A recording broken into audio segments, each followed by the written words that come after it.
Hey there, and good evening, everyone. I am joined today, of course, with my fabulous guest, Philip. He's here with his Hello. list of amazing questions that I'm sure he's going to have. And they're like, oh, no, not again.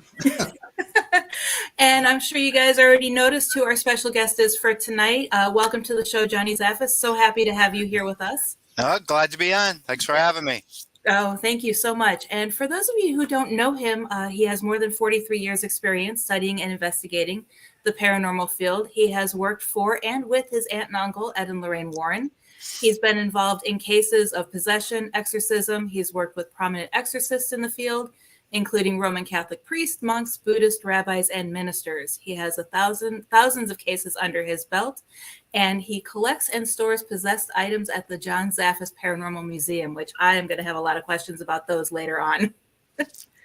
So super excited to have you here, John. Thank you for joining us. Oh, it's good to be on. Good to be on. Good. The first thing I do want to ask you is I noticed in your bio that you had founded the Paranormal and Demonology Research Society in 1998. Correct. Can you let everybody know a little bit more about what that is and more about what you're doing today? Okay. In 98, that was when the websites were just starting and things were just starting to form. And originally it was the New England Society plus the demonology we had put on it. But I had dropped the demonology off of it because, again, back in the time framing, it was more of a taboo type thing to be talking about that and getting involved with that. Today, it's a little bit more open, so you could talk about it. But I've always been involved with the demonology since I was in my 30s, studying it, learning it, understanding it, and getting involved with it. So my paranormal group has been around a good plus 30 years, and what's weird is about a good 10 of the people that are involved with my group, I've been with them all these years. So, and that's odd and far and few in between where, usually you stay together as a paranormal group. But like I said, a lot of us had stayed together and, every once in a while we bebop, we go out, we go around. Me today, I venture out, I get involved with a lot of people, do a lot of different things and, try to spread the word on what I've learned over the years. Oh, cool. Always love it when people are willing to share what they've learned. Absolutely. And actually, if anyone has any questions while you're watching, please feel free to share your questions in the comments. We'll make sure to monitor those and get those asked. And Philip, did you want to start off with a question? Yeah, well, you got my first, not the society, but so how do you get active cases now? I know, you lecture and you travel. Do you take cases now at your stage of your career? You do? How does those come about? How do people reach you and how do you choose what cases that you take? Again, I'm going on 51 years, actually. I got to update everything. It's been so long since I've updated any of my bios or anything. Again, most people contact me. I'm good friends with a lot of different clergy out there, a lot of different paranormal groups out there. So, again, it's continuous where a lot of times people will call and just ask for help or ask for information or, try to be able to help them out on what they're doing. Today, I still get referrals from cases from people. So I have people contact me. And how do I go about choosing to work on a case? Sometimes it's difficult. Yeah. The main things that I pay attention to is a lot of times if it deals with children. Or if it's dealing with somebody that's, an elder person.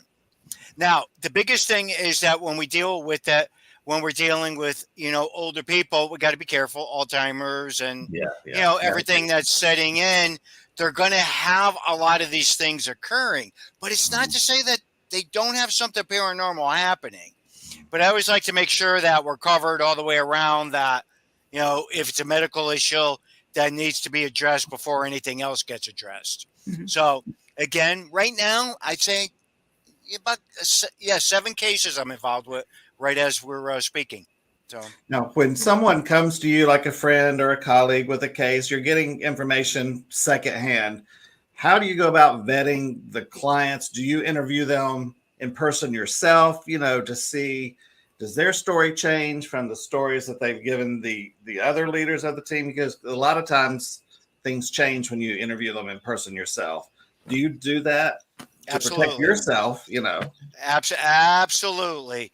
Again, too, a lot of times when I talk to somebody or, somebody that's involved, and they're trying to get help for someone, I'll ask them, a whole bunch of questions. A lot of times they'll go, geez, I don't know. I didn't ask them that. And Yeah, a lot of times it's not so much that, they really don't know or anything. A lot of times people forget to yeah, ask certain questions and certain things, especially, key questions that need to be asked right up front. So if I'm going to, get directly involved with the case or mutual clergy friends or spiritual people I know, I want to make sure I have all the facts. I want to make sure I have all the information right. firsthand before I do a referral.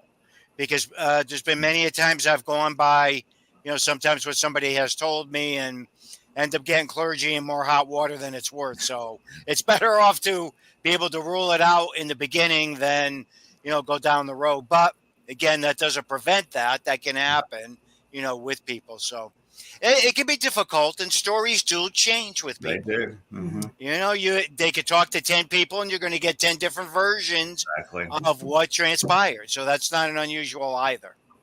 Now, do you only deal with cases with demonic activity, or do you ever just work on No. cases with a plain old nasty ghost, a The human? majority of the cases I work on are human spirit cases. Okay. You know, over the 50 years, one of the key things you have to remember when you do get involved with this field, you have to keep an open mind and you have to keep learning and understanding with our field. Hmm. Things that I used to look at, if somebody got scratched, they got pushed, that to me that I used to consider that something evil and demonic. I don't always look at it that way today. If a spirit was a mean, nasty person in life, they're going to be Yeah, like that as a ghost. absolutely. So therefore, you got to keep that open mind when dealing with this and getting involved with it. So if they were abusive when they were alive, they're going to be abusive as a ghost. Mhm. Absolutely. So again, you got to take a lot of these things into consideration when you're dealing with it and trying to piece the puzzle together.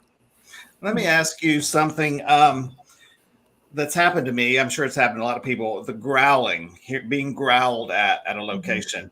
Hmm. Would you say that could be either human or the D word? Could It it? could be. Do you? It could Yeah. be because there's a lot of I don't know. There's a lot of human beings I know that do a lot of growling. So yeah, and they're not necessarily Yeah. demonic. But again, you gotta take everything into consideration with the circumstances. Yeah. Because one of the key things is the scare factor. They're The trying to more scare when we you. get scared, we throw off energy.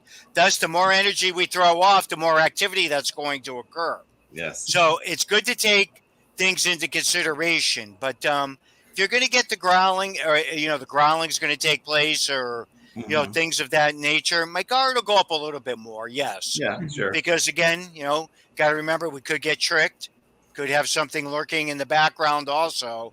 So it's always Absolutely. good to keep your guard up. Mhm. Yep. Some Yeah. questions coming in. Do you want to go with some of those so we don't ignore people? Yep. So far, there's only one question. Everyone else is saying hello. Hi. Um, and Paula wants to know if there ever be a new show or season of The Haunted Collector. I never say no. You never know what's down the road. I've bucked getting involved with many of the TV shows out there. I just really, I did 3 years of Haunted Collector, with my two biological kids and then all my adopted kids. So, again, it was fun. It was, interesting. But, people think that, when you're out there, oh, you get to go see this, you get to do this, you're sleeping, filming, Mhm. traveling. And Yeah. Mhm. it's continuous, where you're on the road or you're doing something or you're filming. And it's not an easy life living out of a suitcase. So again, but I don't say no because I don't know what's down the road. If Sure. I would get involved with something or, would consider it, probably, if it's something that I'm really interested in. Yeah. Mhm. And then Tiffany asked real quick, how do you protect yourself on investigations? And basically, my belief system. Roman Catholic. I believe very strongly in the power of prayer. Now, not everybody in my group is Catholic. I got people that are all different faiths. When we go, I always tell someone to call upon the positive to help protect themselves. You got people chanting, you got people humming, you got people praying. So it gets interesting. But when it's called in as a positive, that helps to protect yourself. Yeah. See that we all have that, and we all have free will. Thus, we have that control on whether something's going to occur or something's not always necessarily going to happen. Because today people are more curious than ever. And what do I mean by that? People want to see the couch getting thrown across the room. They want to see a person levitate. These things don't happen all the time. They just don't. So thus, when people basically open that door up and they challenge things, wanting these things to occur, you're granting free will. You're granting these things to happen. So again, you can say all the Hail Marys you want to say, but when you start doing stuff like that, you're opening up the door and letting it come in.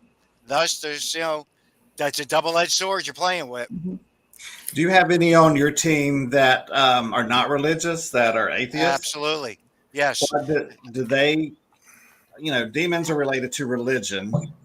Do they believe in protection? Do they have something else, just their own willpower against what, the evil forces? What do they do to protect? I always say that people that don't believe necessarily in God, they don't believe in religion or anything, but yet the best way I can explain it, and the best thing that I've seen other individuals do, they do believe in energy.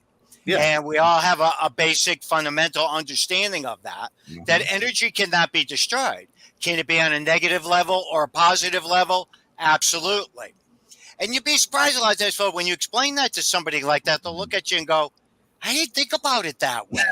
I go, that's your basic world of energy. Yeah. Yeah. It's your basic fundamentals of it, and you're granting it. And once you get that collective that comes together, you could have something happen on a negative or something on a positive. So thus, people that aren't so hardcore religious, that's okay. That's their choice. Everybody, again, looks at things from different perspectives. We got to remember today, religion is deteriorating as we know it. Yeah. All organized religions, I don't care which one it is. Again, you hear more and more people say they're, not interested in following something, but yet they're still spiritual. They'll tell you that they believe in something, they believe in the positive of something, and to me, that's still, a good thing. Right. I'm the farthest thing from a Bible thumper, even though I'm a demonologist. And, that's what everybody laughs at, and they'll go, it doesn't add up with you, the way you operate and the way you work. And I go, but you develop what works with you. You develop what you do. And I have a very strong belief and a very strong passion in following what a person believes in. If somebody is, a rabbi, I'm going to, support them. I'm going to protect myself with my belief systems. Yeah. But that doesn't mean that they're wrong. Or someone that's Buddhist or a shaman or Native American. I love seeing when they perform, when they do rituals, when they do things. They're so powerful. They're so strong. And again, I take all of this stuff into consideration when I get involved with things. Do you have any rituals? Oh, I'm sorry, Heather. I was going to say, and that's the one thing that a lot of people don't realize that aren't in the paranormal field is that, any religion out there basically has a rite of exorcism. Correct. And it's all different. And you don't have to be just Roman Catholic to be possessed. And not everybody realizes that. Yeah. Well, even the more crazier thing is if people, when you do research this and you get in the demonology end of it, I think it's a very important thing because people study religions and they start to study where a lot of the rites come from. The rites of exorcisms go all the way back to the Egyptians, the Greeks, and it's basically written, in Judaism. So therefore, the Catholicism adopted it and restructured a lot of different things out there. So again, when we take that step back and you start, understanding and learning the different things with, Christian holidays and a lot of the different holidays, and you look at the origins, people get blown away by that. They go, No way. Now go, yeah. I mean, it's what you have to understand is that, learning to understand the roots of everything is one of the most crucial things, and having respect for people. Yeah, Somebody practice. I mean, I'm not interested in anybody that does hardcore negative stuff. I'm just not. That's not my bag. It's not my thing. Never was. But, someone that practices different belief systems, especially with Mother Nature and calling in on all the four corners of, all the different things. I don't have a problem with any of that stuff. I believe very strongly in it. It's been around longer than anything else has. So therefore, you have to take these things and incorporate them and bring them in and incorporate them to an understanding and learning to be able to help people. That's what it's about. Yep. Do you think today in the paranormal community that the whole term demonology and demons is overused? Oh, absolutely. It seems like the young people are so enamored with the thought of demonology and they're totally clueless about what it really is. Yeah. Well, because it's Philip, it's the nature of it today.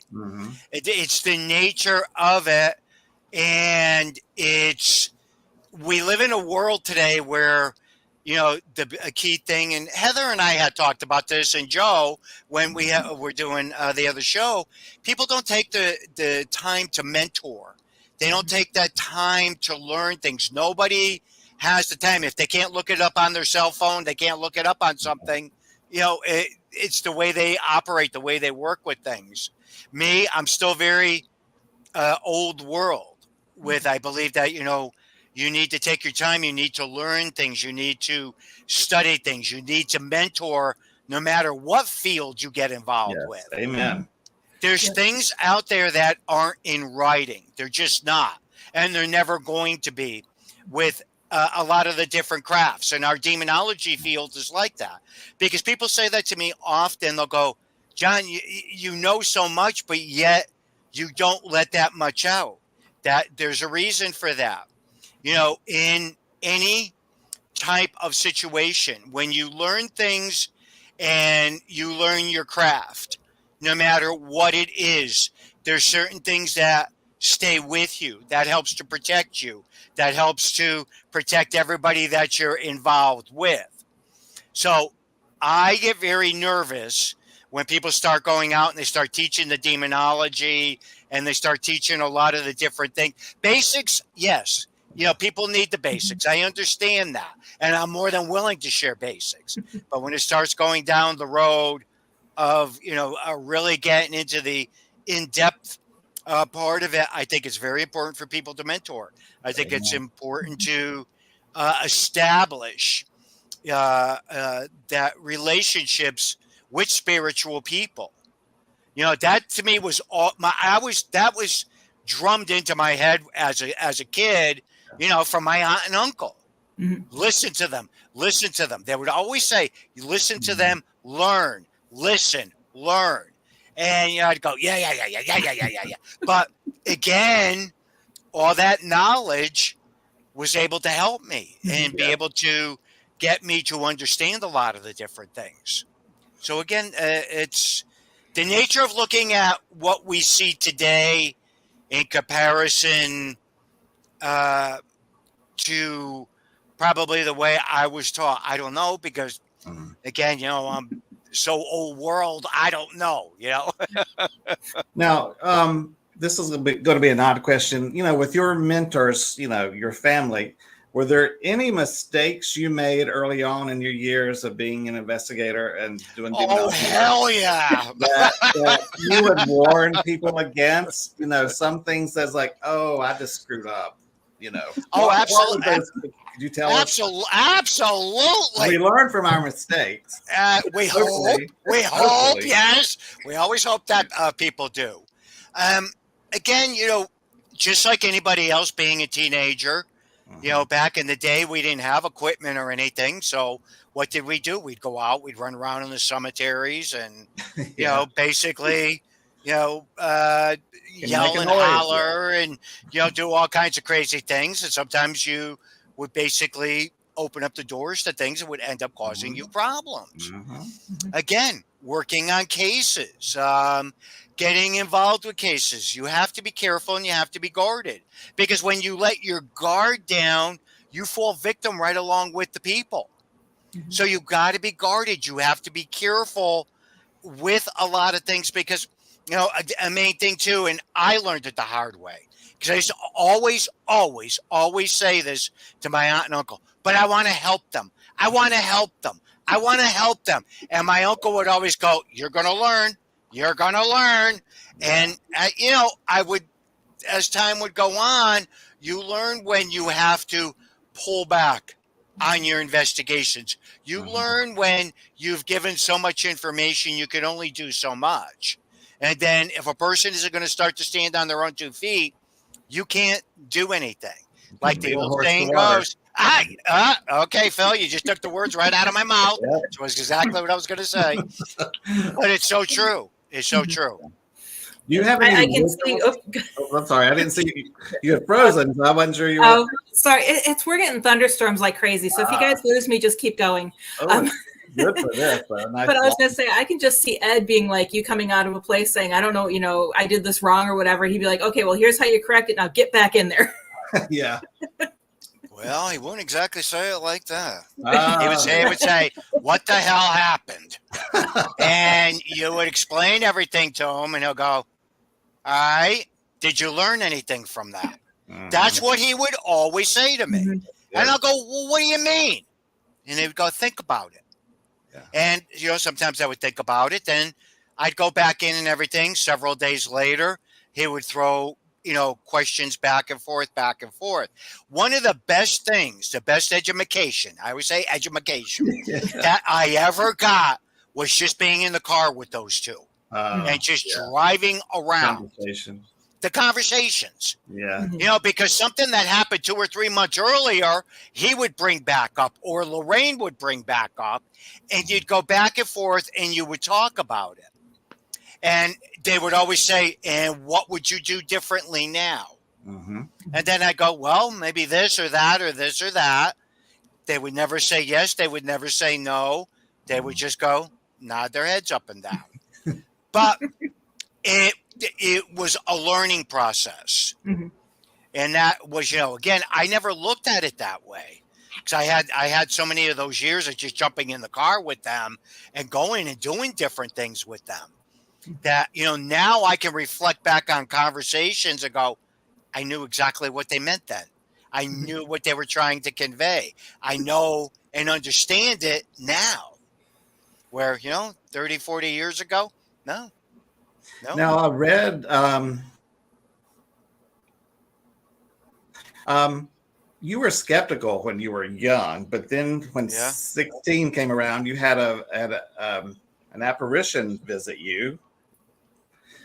Now, were your aunt and uncle doing their thing when you were, before you were 16 and you just weren't into it? Or after this apparition is when you were like, okay, I need to get into this? I mean, how did that transpire where you started working with them? Okay, they were involved with it. They got involved in the 70s. Okay. I mean, prior to that, they used to do stuff too, but I mean, they really came out into the forefront in the 70s. Yeah. Amityville, the I read it poltergeist in the 7th grade. Yeah. I mean, yeah. I mean, these were the things that just threw them out to the forefront, because when we were young, I had 4 of my cousins. We were all in the same age bracket. And now, when my aunt and uncle would come over, Easter, Christmas, or anything, we would look forward to hearing him tell ghost stories. Now, my grandmother, Ed's mother, would always just sit there and go, "Oh, now we got to hear that shit all over again. It's Christmas." Because my grandmother did not want anything to do with the paranormal. Oh. Neither did my mom. Now, my mom and Ed were twins, but they were night and day. Oh, wow. My mother had absolutely no interest in the paranormal. She was petrified of it. Wouldn't talk about it, nothing. And again, when I was at that age, I was about 15, 16. And again, you got to remember back then in that day when you were 15, 16, you get driver's permit, you could drive your car all over the place. It was like you had your license. So, but anyhow, so I'd end up all over the place. But one night, I was going to bed. It was the middle of the week. And at the foot of my bed, there was a transparent figure. It was very tall. And, it shook its head back. I went downstairs, told my mom.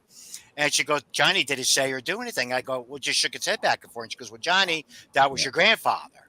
And I looked at her and I go, well, Ma, how do you know that was your father? And she goes, well, Johnny, you don't remember him because you're only 4 years old when he passed away. But he was an extremely stern person.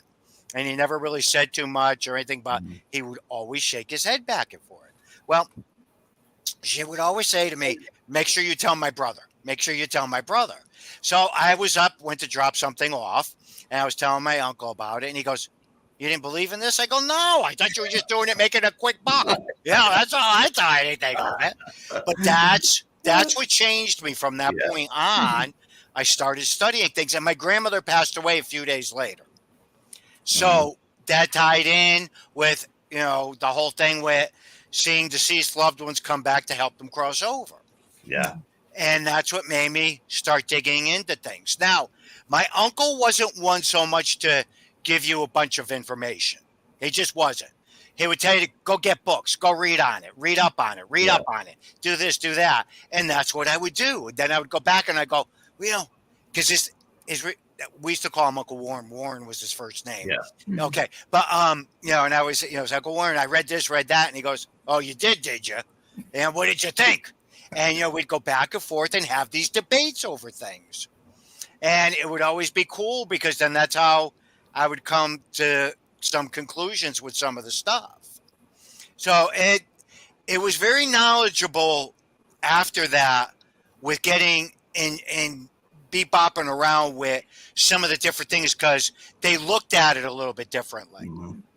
The only time I seen anything strange now was going into my 20s, and I've already seen exorcisms. I've seen deliverances, bits and pieces that I got exposed to because of them. And I went up their house one day. It's a true story. I went up their house one day. I was dropping off food. And I looked at Lorraine. I go, where's my uncle? She goes, he's downstairs. Why, dear? I said, well, I got to talk to him. What do you got to talk to him about, dear? I said, I want to know about this effing demonology stuff. When she was doing dishes, she dropped the glass right into the sink, broke the glass. And she started screaming, comes running up the stairs. I go downstairs, sat down with Tammy, and he goes, well, what do you want to know about all that shit for? Anyways, now we sat there and we got into it. And I said, well, I seen some of this stuff. You exposed me to some of it. Now I really want to learn about all of it. And we got into it and I told him everything. He started telling me the pitfalls. Mm. And that was, your life will never be the same. Things will change. You'll always be guarded. You'll be, he said, it was just all these different things. And I'm looking at him, I'm going like, he's freaking nuts, right? So, he's just going back and forth with all this. And then he got done and he looked forward and he was leaning forward a little bit. And he looked at me and he goes, do you really want to get involved with all this? I go, yeah, I'm not worried about any of it. No. And he looked right at me. He goes, I am. You are my blood. You are my nephew. And I don't want to have to deal with my freaking sister if something happens to you. But the strange thing was at that point, it was like a gust of wind or energy came through the basement at that point. Mm. And he shut down the whole conversation. Mm. And I remember a couple of different times after that, I had asked him, I said, what was that wind? What was that all about he would never discuss it. He would never, ever talk about certain things and he would just let them go. And, again, and I hear it from especially a lot of the old timers, they'll ask me something and I'll just pass right over. I won't talk about it. And they'll go, you're just like your freaking uncle now. I ask you something and you won't freaking answer it. And I do the same thing. I just sit there and smile. I don't know what you think that was. Yeah. What do you think? What do I think happened at that point? Mm-hmm. I, to this day, think that it was something pre-warning. It was a prelude. I think it hit him like a ton of bricks because me, I was like, just like, yeah, whatever. That I was wasn't cool. thinking too much. Yeah, whatever. And again, I think at that point, that's when it registered with him that I was going to end up getting involved Yeah. with it even Yeah. deeper than what I think I even thought. Mm-hmm. So, because even 20 years ago, people, I'll tell you right now, 20 years ago, if you told me I would have ended up doing demonology and getting into ghost hunting and all this, I would have told you were nuts. Seriously. 30 years ago, I said, Did your mother try to discourage you at all from getting involved in your aunt and uncle's work? she would cry. She would. She would Okay. start to cry when I would start to do things or get involved with things. And she goes, well, I'd rather you're with my brother than with anybody else. And I go, well, why are you so afraid of it? She goes, I don't want to talk about it. I don't want to get involved with it. And you're her And son, her baby. well, you know what the crazy part was? I could never really get the full truth out of my uncle or my mother what transpired with them, two of them, when they were kids, because they grew up in a haunted house. Mhm. Years later, I had found out, from a couple of my different cousins, it was a hell of a lot more intense in that house than they ever talked about. And this were cousins that they grew up with and that knew my uncle and my mom. And I would ask them different things. And they go, Johnny, you don't even realize it, but your grandfather was involved with the prayer group when the priest used to help people. And I go, I've never heard my mother or my uncle talk about it. Never. As I ever heard either one of them ever say was that he was a very spiritual, religious man. Mhm. That's all I've ever heard them say. So then after one of my other cousins had told me that, I called one of my other cousins and I go, is it true that, my grandfather, she goes, well, they go, well, yes. Didn't your mother or your uncle ever talk about it? I go, no, I never heard either one of them ever mention it. Oh, that's So, funny. here again, it's like this big thing that he used to be part of the prayer group that I guess would pray when the priest would go to do something or help people out. Now, have you ever brought anything home with you that has affected your family before, in the early days? I mean, now I'm sure you've got things that you do to, dissuade that, but back in the old days. Yeah, back years, because I've always kept everything separate as much as I possibly could. The three kids and my wife, I never got them involved with anything, always kept as separate as I possibly could. But my wife, years later, when interviews were being done, my wife had mentioned a couple of different times that she knew when several different things occurred or several different things happened. And, then later on too, as years went by, the kids, we would talk or something would come up and I'd be like, I never even knew. They go, Dad, you could hear you when you would talk on the phone sometimes, or you'd have people over. You might have been down in the basement talking, but, again, we would hear different things. We can hear you. Yeah. Yeah. So they were a little bit more aware than what I actually thought they were. Yeah. So, I mean, I would have things occur, things happen, would scare me. Yeah. And I'd be freaked out, and I'd, would call different people that I would know and go, there's something here, there's something going on, and blah, blah, blah, blah. And, but you learn to understand and build up. And one of my best teachers with that was Bishop McKenna. He's a traditionalist, and he would always say, you have to stand your ground. You have to stand your ground. And, after a while, it started to register what he would mean by that.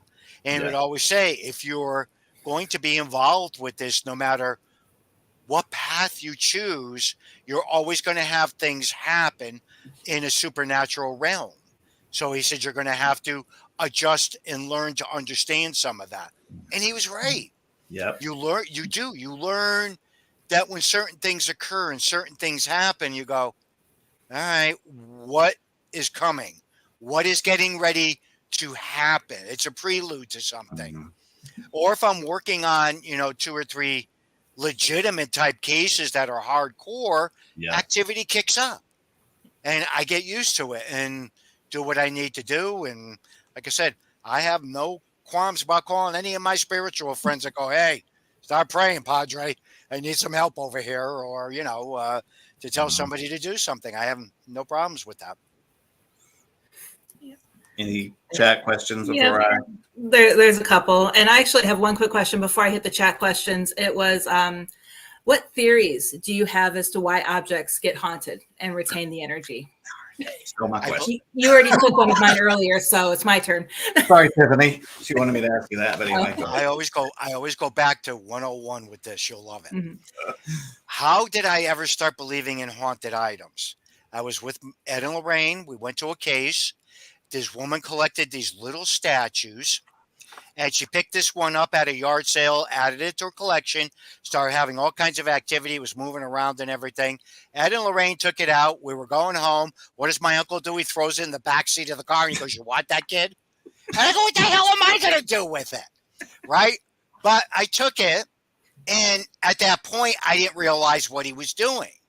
He knew at that point in time. Now, you got to remember, this before the internet, before computers, before anything. Mhm. What am I going to do? Go pick up a couple of books and start reading up on haunted items, which is exactly what I did.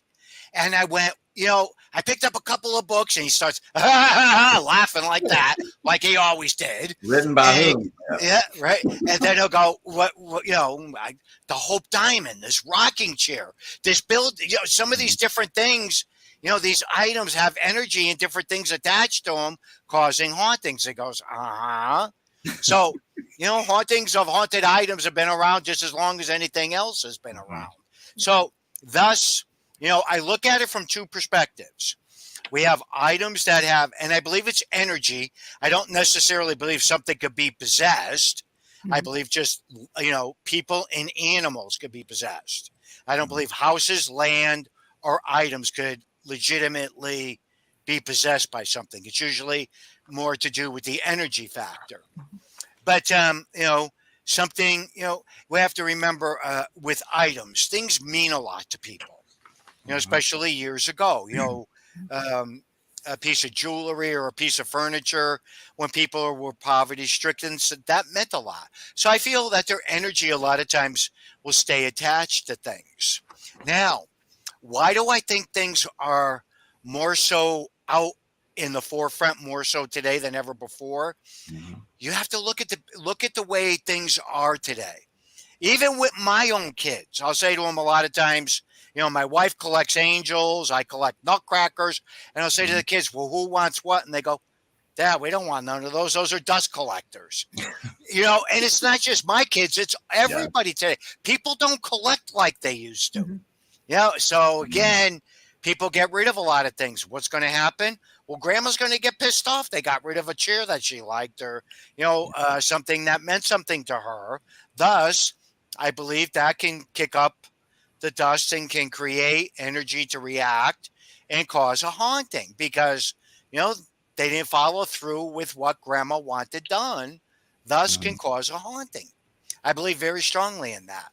On the flip end of that, with items, we have them done with deliberate intent and purpose, which could be religious items or cult items, daggers or things that are used in altars, and that could be done, with a deliberate intent with negative energy or positive energy. Because people will often say to me, "Are religious items haunted?" I said, "You have no idea. That's one of the most, common things, no matter what denomination you're looking at, that could have something attached to it." So again, it's not an unusual. But do you think a human spirit can attach to an object and want to stay with it? It's in that way, not just the energy, the residual energy of the person, but like the spirit's like, "I'm going with that dresser." Do you think that's possible or happens? Anything is possible. Anything's possible. Absolutely. Anything is, you never know exactly, because unfortunately we don't have the answers to so many of those things. So is it a possibility grandma is sticking with that piece of furniture that somebody didn't pass on to who she wanted to get it. Whether it's the energy or her actual spirit, we don't know. But if I'm to look at it from a researcher perspective, again, thought form, grandma can be recreated. You Yeah. think about grandma, you're going to bring grandma back. So that energy plus giving grandma the recognition, you could get a double whammy with it. And that's the way a lot of times I view things and look at things. Now, what about cleansing a haunted item with a negative energy? Can you disrupt the energy around that object and change it to where it is not dangerous or harmful to people? I mean, people that don't believe in that thing, are they going to be affected by holding this possessed object that it has a negative energy attachment to it? Depending on the circumstances. Mm-hmm. Okay, good example that most people could always understand, the Hope Diamond. Mm-hmm. I mean, again, it done with intent and purpose, the energy that's been attached to it. We do know that many a times they tried to clear it, never been successful. Thus, other items out there. You could do a binding and you could seal something. But again, someone comes along, touches it, breaks the binding, thus can reactivate the whole situation. So a lot of times I tell people with certain items, once the binding or anything's been done, if it can be put in a room or if you can put it in a safe deposit box or do something else with it. Because I'll be very honest with you, I don't want grandma's 5-carat freaking ring. I don't want it. I'll take it. I won't. I don't want it. No. I'll sell that sucker. But, again, I got bills to pay. Give me that ring. Yeah. But again, tell people to do, something of that nature. And if they could give it to somebody else in the family or, that I make all kinds of recommendations to be able to do that because there's certain items you just can't break. It just cannot be broken. Thus, the main reason is because we don't know exactly what was done in the beginning to create it. Thus, sometimes a binding and prayers can be done over something. Can you tell us a basic binding technique for an item?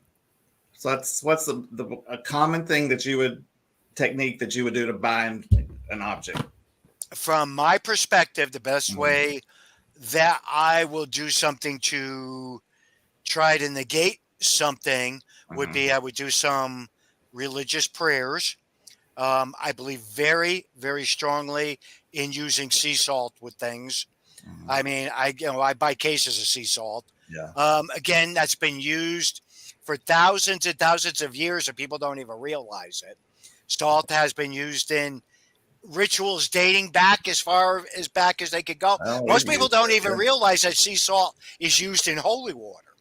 People don't even know that they put that in there. But anyhow, that's what I would do, and I would do a few things. Or there could be a situation where I'll make a recommendation that they get their spiritual people involved with it.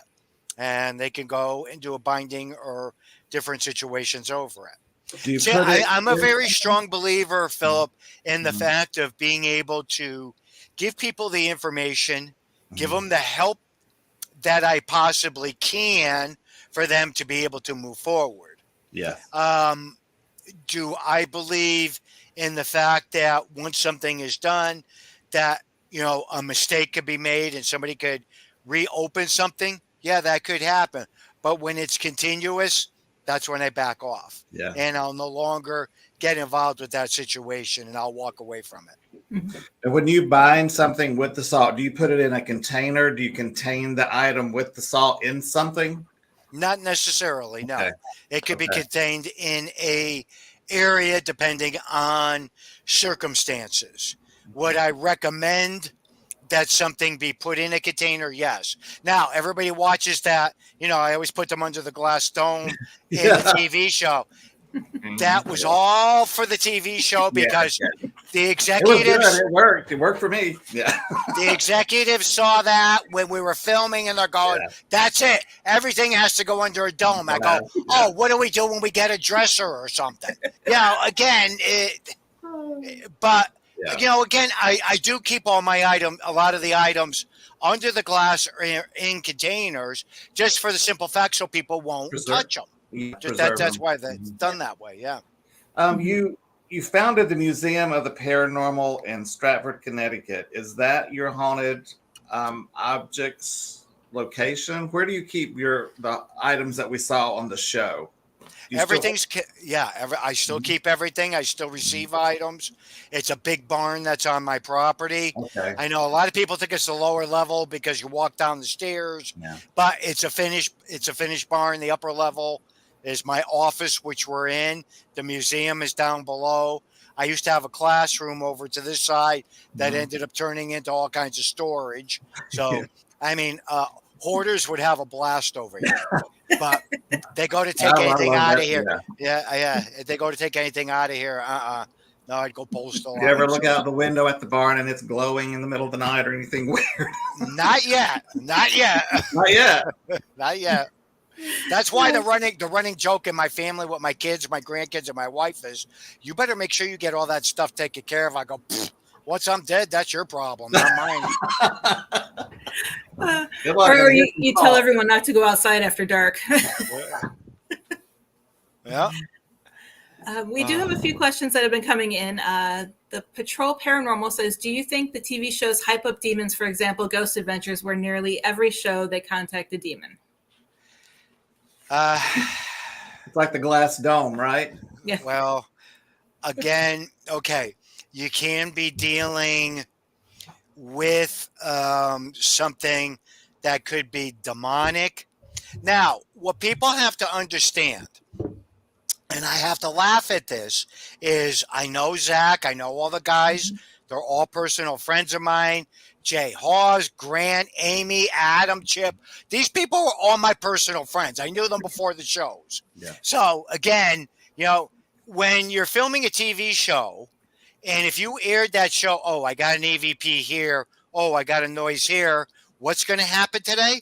We're all going to turn around and post, don't watch that show. It's boring. It's a waste of time. So if things aren't ramped up and people don't see the furniture flying around and people screaming and people getting possessed, they're not going to watch the show. Yeah. So again, we have theatrical moments that transpire in the shows. I laugh, I joke, at it because again, it's the nature of it. Mm-hmm. Yeah. The best way I could describe it for you. Yeah. I mean, it's just like the movies. I'm used to all the getting beat up behind the movies. Going back to Amityville, all these different movies, people, oh, they're fake, they're this, they're that. They don't realize that so much gets changed around. Things have to be hyped up. It's the same thing. When I go to see a scary movie, I want to get scared. I want my popcorn to fly up in the freaking air. So, I mean, if it wasn't scary, I'm going to walk out and go, well, that was a waste of $20. Oh, So, again, it's the nature of it. Yep. So you're the reason why they offer free popcorn refills Yeah, during movies. you got it. You got it. Sandra wants to know, are there any situations or types of cases that are most difficult for you? Most difficult? Mm-hmm. I think a lot of times the most difficult ones are when they're not actually paranormal. And you have to make decisions on what needs to be done next. Do we contact the authorities? Do we have to call in, the Humane Society? Those are difficult situations. Do I ever look at a situation where I made a decision to call in authorities of the Humane Society? No. Never to this day have I ever regretted doing it. Because again, that when I know there's a situation that goes beyond what we do in going in to help somebody on a supernatural level. Again, those decisions have to be made. A call has to be made. I have no qualms with doing it. None. Mm-hmm. Yep. Okay. And Kimberly wants to know, what are your feelings to the people who are starting to try to make all these dolls to look scary, old, and eerie? Do you think they are creating new haunted items by building these new creations out of old used items? Not necessarily. Actually, I have several of them from creators Mhm. that have gifted them to me over the years. I don't think they're haunted. I don't think there's anything to Mhm. them. Is there a possibility with people um, picking up something and creating something? Well, there's just been that big thing that just transpired with the university up here in New England, where this woman created the dolls and made dolls, and she would buy cadaver Mhm. parts Oh, and put them in. And mhm. so, yeah, that could happen, and it does. So, again, you got to be careful and guarded with some of that type of stuff. Mhm. The best way I could put it to you. Mhm. Yeah, that reminds me of like the urban legends that Disney used real skeletons Oh, for their the Pirates of the Caribbean ride. yeah. Uh, yep. I want to And ask you about an object in your museum, the Mhm. idol. Yes.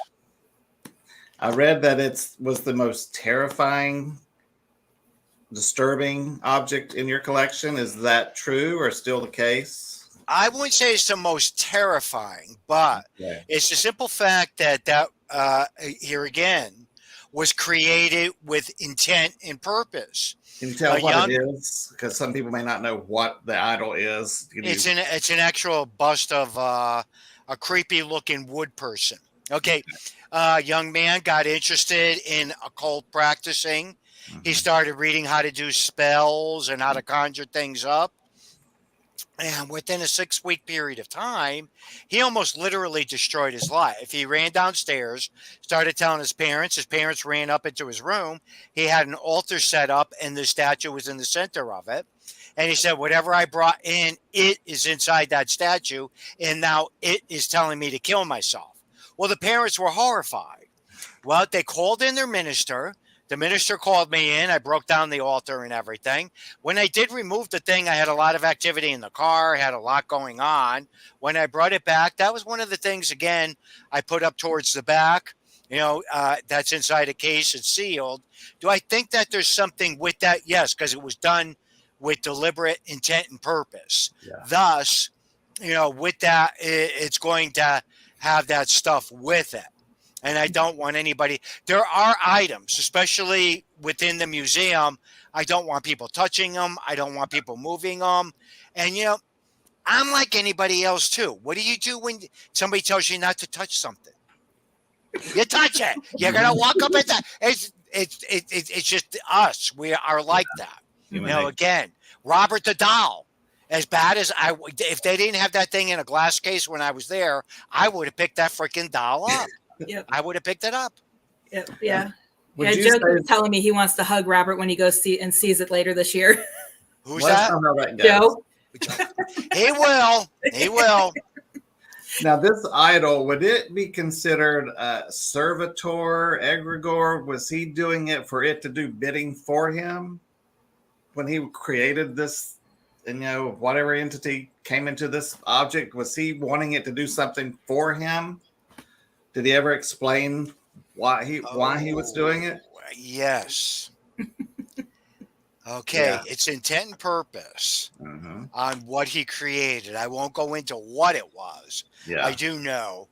But it did want him, the young man, to start doing his bidding for him Uh-huh. to be able to bring people into what he was practicing. Okay. Thus, the intent and purpose was there to create and to pass along to other people. Yeah. Again, the factor of the creating of that and the manifesting of it, it was just basically a concealment of the item, if you will. Best way I could describe it to you. How do parents not know your son's building a satanic altar in their bedroom? Hello? My mother knew what was in every drawer in my room. I don't understand. You'd be very surprised how many parents do not go into their kids' bedrooms. That's not, it's not an unusual. I've seen it for years where parents they feel that's the children's Mhm. space, and They don't go in there. They don't. Me, no. With my 3 kids, if I want to know what's going on, I'll walk in. I don't care. Yeah. So, again, but there are people that don't do that. They just don't. They don't go into their children's bedrooms. Yeah. I have to go into my son's room to get his dishes. Otherwise, they'd never make it downstairs. I remember doing that with Chris a few times. Karma wants to know, do you believe that Satanists are on the rise and a certain number of the missing are victims of human sacrifice? Jeez. Wow. Wow. Yeah, After that one. Okay. I believe very strongly in the fact that things are more in the forefront. I believe a lot of things are more exposed than they ever were. As far as the fact of people being sacrificed, or that these things occur and do happen, they most definitely do. It's not a fiction type thing that occurs or happens. I've been well aware of it going back as far back as I could possibly remember. I remember being exposed to it, back in my 20s when my aunt and uncle got called in on a particular case where, a baby was literally sacrificed. A lot of that stuff doesn't come to the forefront. It's better off it doesn't. We hear about these different things.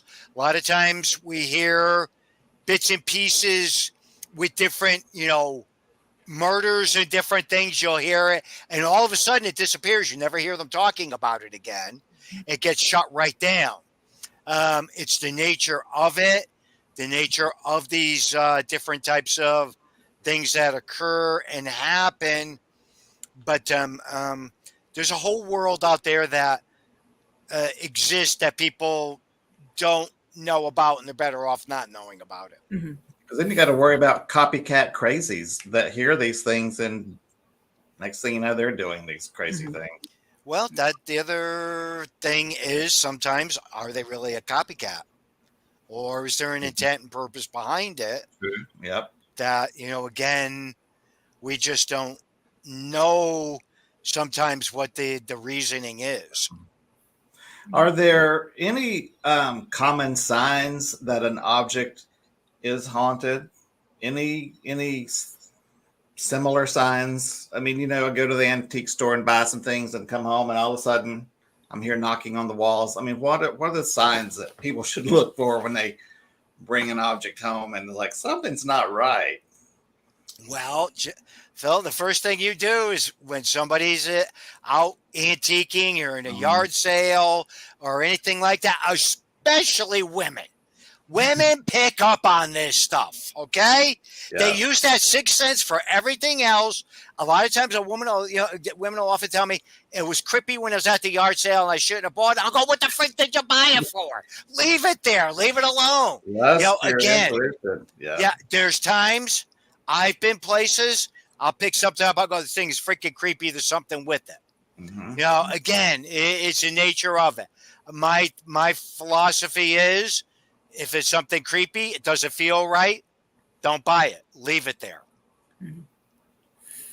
Yeah, I went and bought a doll that I knew had something to it, but I wasn't sure if it was fooling me that it wasn't bad. So I brought a big old tub full of sea salt, holy water. I said, you're going in here. You're going to stay in the garage till I figure out what's going on with you. And it was all fine, but where do you have him hiding lately? I haven't seen him in the background. I helped him go. He needed to go, but the doll itself is now in a drawer because it's kind of fragile, and I still think it's a beautiful doll, even though it looks creepy as hell and terrifies people. But to me, it had my heart, so in a good way. But he's gone. The energy is gone. I'll put it that way. Yeah, I know. For me, when I go to antique malls, there's some booths that I cannot walk by. Oh, yeah. I take a big wide loop around. I get headaches. People Mhm. people think it's crazy, but a lot of times because I'm a big person that I'd love to go in because I like to buy cases. You can Mhm. get the domes a lot Yeah. cheap. These things are a lot more reasonable than buying them new. And a lot of Mhm. times I'll go and I'll be walking through or something and I'll go, man, that feels creepy over there. And I'll just be looking and go, something over there don't feel right. Something's creeped out over there. Yep. So again, there's a lot of us that do that when you go into these antique malls and it feels creepy or something doesn't feel right, but it's like looking for a needle in a haystack Yeah. in a situation like that. You would never know unless it got pointed out by somebody. Yep. How Yeah. I've been common known. Oh, go ahead. how common do you think haunted objects are? Because you look on eBay and you're going to find 5,000 haunted dolls. Isn't that Which, amazing? but it's and people buy these things and they fall for it. I mean, so what percentage of things do you think are actually haunted? Is there any way? There's no way to tell, I guess, really. There's no way to tell, but it's one Yeah. big industry now. Mhm. Oh, It's it's a huge. Yeah. huge industry. And uh, again, um, watching and reading and looking at some of the things, or people will send me different things and go, well, they're saying it's haunted. Well, 9 out of 10 times you give enough recognition to an item, it's going to end up having something happen or Mhm. Yeah. occur due to the recognition in the intent that is given towards an item, thus Mhm. creating a haunted item. Mhm. So yeah, there's probably a lot more haunted items today than there ever was. Thought form entities, people. It's in Paranormal 101. I was like, we talked about that on an episode a couple years ago already. We need to bring that back up. I used to tell people, go get a K. I don't use a K2 meter, they're toys, but I would say, take a K2 meter to the antique store with you, and if it lights up, leave it alone. Just, they always go, how do I know? How do I know? Here, do this. Yeah, but that's when they go to the booth that's right next to the power source. Exactly. Or their car fobs making it go Oh off. yeah. Their text is like, oh my God, that's haunted. Like, yeah, leave it alone. Yeah. They're the ones buying up all the objects and sending them to John. Chris wants to know if you do tours of the museum. No. I had my museum open at one point in time, and unfortunately, people love to steal shit. And I, did like 4 or 5 tours, and I was like, this is getting ridiculous. I'm still in pursuit of looking for a place. If I could find a place, then I could section it off and have everything closed in where people can't touch them or borrow them. Again, but people do this. It's just the nature of it that people Yeah. just like to take things. Has Zach offered to buy anything from you, from your museum? Has Zach, for his museum in Las Vegas, has he wanted to buy anything that you have? Zach's been here. Yeah. He's been in my museum. That's where this stuff disappeared too. Yeah. No, okay. Years ago, they were doing an episode, and it was at Remington's, and it used to be a big factory here in Bridgeport, Connecticut. Anyways, they came over and they were using a couple of trigger items, and at that point in time, one of the guys told me, they go, he doesn't like to be around dolls. I said, you shouldn't have told me that. So anyways, the cameras weren't on and everything. I went over and picked up one of my dolls. I was standing right behind him. He freaking jumped. They should have had the cameras on. Oh, He goes, who just told you that? And I fell out laughing, right? But again, going back and forth with it, I mean, he was here in the earlier days when the museum was actually, it was maybe a few years after I had put the barn up. I think it was when they were here. But no, he's not as of yet. I don't know. He hasn't made any offers. I've had a couple of offers. Oh, yeah. There's one person, very, very, very, very wealthy, that just loves to buy haunted things and just collects them like you can't believe. And he came close to almost making me an offer I couldn't refuse. Yeah, that'd be tough. It came close, but I didn't do it. Silviana wants to know, in your museum, even though it's surrounded in sea salt, are there noises or any movements? I'm told continuously by so many people that go in there, they see shadow forms, psychics or medium friends of mine that go down there that don't know about certain objects will walk up and start telling me about them. I'm going, okay, you're hitting them pretty good. You're hitting it pretty good. And they'll go right through it and pick up on a lot of the different things that I just don't talk about or anything. I know how you can make some money. Do live cams in the barn and let people subscribe to watch the items in the barn. People would watch that for hours to see if anything moves. I know. You're not the first to suggest that one. No, yeah, good money maker. Do you have questions, Heather? Because I want to. Yeah. Sorry, my son was distracting me in the kitchen next to me. What was your favorite place to investigate? I don't have a favorite because each and every one of them always has a unique situation to it. My favorite location to go to is Gettysburg. I have been going there for so many years. You know, I know most of the people that run the tours and own the properties down there. It's a blast when I go down. Every year, for the longest time in January or February, there was a whole group of us that would go down there when it was quiet time, and we'd go in and investigate a lot of the different things. We haven't done it in the past couple of years, but again, it's one of my favorite places to go because you can't go down there without going someplace and having something happen. Yeah. So again, it's a cool place to go. But there's so many places still on my bucket list. Tons and tons of places I haven't been because everybody will say that. Well, you've been everywhere. I said, you'd be surprised at the places I haven't gone. What's So the again, number one bucket place that you want to investigate? That's a tough one. Yeah. Or the top three. The one thing that I'd love to do, and believe it or not, I'm not very good at traveling. I could travel 2 or 3 days and I want to go home. Yeah. So, you know, I want to go to Greece. I want to go to Italy. I want to see the pyramids. And, you know, the biggest thing is, you know, those are 8 and 9, 10-day type things that you're around it all the time. So, but I think the biggest thing that I really want to do, even if it's for 2 or 3 days, is I would just love to go to Egypt. I mean, I'm good friends with Josh Gates, and when he does some of those things, I send him text messages. I'll send him text messages and go, bitch, I wish I was with you. I said, I wish I was in those places. He goes, I bet you do, old man. But, you know, again, you know, some of those things with the pyramids and some of those, I mean, that's just like awesomeness, you know? Yep. Yeah. Do you think that it's the age of Aquarius that the veil is lifting? I think we're in it. We've been in it for a while. I think what helped to advance some of the things that are occurring and happening and everything was the pandemic. Yes. I think it brought a lot more to the forefront with everything. I think we're in a totally different era with looking at everything. Like I was saying earlier, more of the darker type things are exposed. I think everything got a lot more exposed over the past 2 to 3 years. Also, the energy, the vibration of the entire planet dropped to the basement during the pandemic.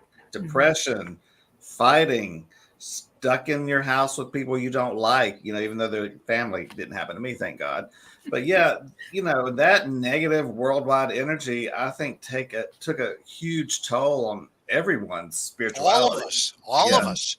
Oh, I went freaking batshit crazy. I mean, I admit it. I was so used to being out and about on the road, traveling, doing everything, and then boom, I was confined in the house and terrified at the same time. Yeah, and it really did a big number on me. And again, too, you know, I tell everybody, you know, I got no qualms with it. I jumped on happy pills.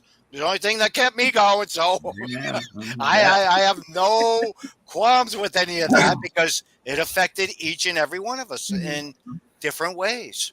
Yep.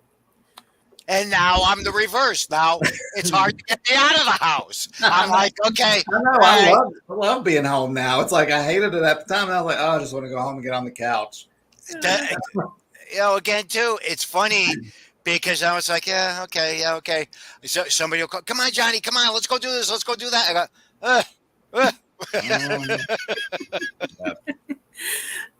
Just a couple more questions left so far. Is it possible for a group of people, such as a coven, to form a ring of protection around a physical area? And could that ring be broken?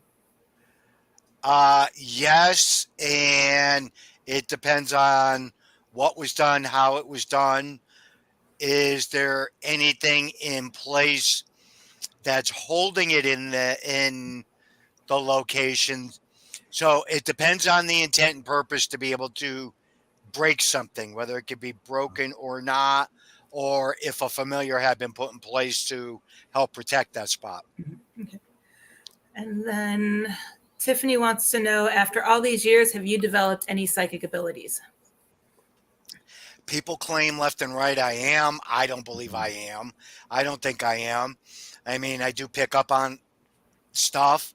You know, people go, oh my God, you're psychic. I go, no, after freaking 50 years, it's not that hard to figure stuff out. That's all.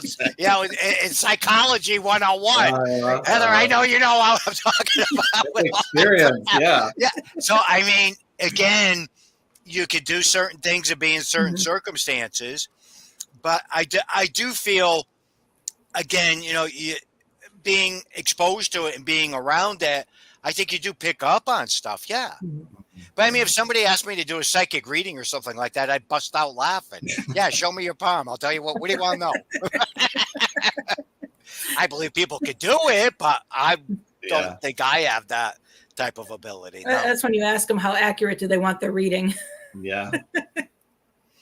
What do you want to know? You need to tell you what you want to hear or what you should hear. Yeah. Now, there's a documentary Museum of the Paranormal. Where can we see the documentary? I believe it's still online. Okay. I'm terrible with looking to see what's even left out there anymore. Yeah. But as far as I know, the Haunted Museum DVD it's still online as far as I know. Okay. And I believe I have it on the store in the johnzaffis.com site. I believe it's in there. I think you did when I was looking at it earlier. Yeah, I believe it's in there. There's the website if anyone wants it. Real quick, I did have one quick question. I don't even know if I think it was you, but I read a while back that there was a case with two steamboats that crashed in 1868. And I think it was you that had a case that centered around that crash. Actually, I believe you're talking about the Mississippi case where there might be the one you're talking about. Okay. Yeah, it was something I just thought of the other day. And yeah, if it's the one I'm thinking that you're talking about and it's sunk and a whole bunch of people died right off of it. We were doing the mansion that was along the Mississippi River and they had a bad haunting and we felt that it might have been some of the spirits tied in with the steamship that had sunk right off of there. Okay. That's the one that I think you're talking about. I think it was because it was, like I said, I remember reading it a while back and it's just something that came to mind the other day. And I'm like, I think that was your case. Yeah. Well, I'm kind of excited tomorrow. Here, Mystic, Connecticut is one of my favorite places to go. It's an old seaport. And a few weeks back, we got an opportunity to go investigate a building that a sea captain had donated the money to put it up. And tomorrow, I get to go again up to Mystic to go check out another sea captain's house that I never knew existed or heard about. So over the past couple of weeks, I've been able to go into a couple of the houses from the sea captains up in the Mystic. I'm very nautical, and I'm petrified of water. So figure that out. So I must have drowned on a ship or something. But I collect the clipper ships and all the nautical stuff. So, but again, I think I was a sea captain in one of my past lifetimes. I don't know. When you are going to an investigation, what do you pack equipment wise or paranormal wise to go with you? What do you use? My cassette recorder, my cell phone, K2 meter, and flashlight. That's about Do it. any videoing? Very seldomly. Okay. If the group is around or there's a paranormal group, I don't worry about it because they have 50 freaking cameras all over the place Yeah, anyways. I love So cameras. if there's anything worthwhile, they'll Yeah. capture it. And, Okay. so I a lot of times I don't even I'm not even too, I'm so bad. A lot of times I don't even take pictures and I'll go, oh, I didn't even take any pictures of that place. That's how bad I've gotten. So, I mean, it's brutal, but again, What cassette recorders do you have? Do you have a collection of? Because I love EVP's on cassette recorders. they're the best. Yeah, I still have my cassette recorder my uncle gave me. I still use that one. yeah, You know, again, when I go and do my investigations and I'm doing my interviews or anything, I usually, if I have the group with me, let them go off and do whatever they're doing, and I'll just sit with the person and just tape the conversation. And again, here a lot of times people can have their recorders going and stuff, yeah. recording what's happening. So Do you have psychic mediums on your team now? absolutely, Yeah. absolutely, I believe very strongly in that. Do you have Again, any protocols for them and their information? Like things that, oh, I am so bad. I bust them so bad. And I go, yeah. Let's see. You're like a wet noodle. Let's see what you can pick up on in this place. I love to do. I will not give them no information. I won't tell them anything. But if they're hitting stuff, as soon as they're done, I will tell them. yeah, I love to do that though. I love to, go back and forth and everything. And I'll go, you're picking up on some other case, or I'm notorious for horsing around like that. So.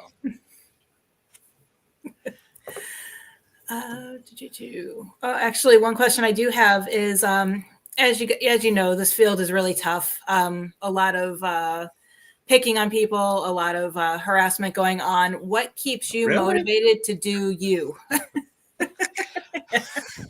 Yeah, we haven't experienced that at all. not at all. Last week, yeah. Go ahead. Do you know the best piece of knowledge that my aunt and uncle ever taught me was you rise above it. Lorraine used to say that all the time. I would say, we got to respond. They're ripping Amityville up. They're doing this, they're doing that. Because I used to do the email, back in the day for them. And she would always say, you rise above it, dear. You ignore that. You don't respond to them. And she was right. Yeah. And that's what I do now. Sometimes I'll read things about me and people saying I'm fake, I'm this, I'm that. And I'll read and I go, F you. I don't even bother to respond to it or pay attention to it. I can't be bothered. You know why? I know who I am. Mm-hmm. People know me. People know how I work. People know, So if somebody's going to knock me or they're going to knock a show or knock something, knock socks off. Everybody has an opinion, and you know what those are like. Well, everybody has an opinion, just like what else everybody has. Tell me about the documentary "The World Within" in 2010. I couldn't find much about that, but that's online. That as far as I know, it's still online. Brian and Chris did that, and they followed me around for about a month, give or take. Mm-hmm. And they would just watch me working on cases, what I would do with items, what I would do on investigations, and it's pretty good. It's pretty good on the information that they were able to get and do, and that's how Brian and I and Chris really got to be good friends because we really started hanging around when they were filming that DVD on that. They did it on and off, over a month, but it's pretty good. But so I'm almost positive that's online. Okay. It's The World Within for anybody that didn't hear me say that the first time. Have you seen the new show, which is about haunted objects? Which one? It's called Repossessed on Hulu. Have you seen it? I haven't even seen that one. Yeah. Okay, now I know the show you're talking about. Yeah. Yeah. I haven't seen it, no. Yeah. I mean, I think it's great. It's bringing a new audience to haunted objects, but I think they do a good job. And I want to give a big shout out to Sphere Media. But Yeah, I have some friends on episode 2. I was just wondering if. Yeah. The only thing I could tell you is that I know is that they say at the end, what would you like to do with this item? Do you want to keep it or you want it removed? Mm-hmm. Well, I'm sorry, that's mine. I'm the one that started that. But I've had several people tell me that's on there. But Did you ever have a case and they're terrified and they've got this haunted object and you said, "Do you want me to take it?" And they're like, "No, we're going to keep it here." Yeah. And then call you back and go, "Oh hell, all hell's Yeah. broken loose." Yeah. Yeah, many a times. Yeah, many a times. I'll, Take in the first place. yeah, or again, somebody will want something back, and I'll go fine, give it back to them, and they'll end up sending it right back again a couple of weeks later. And you'll I've happened tons of times.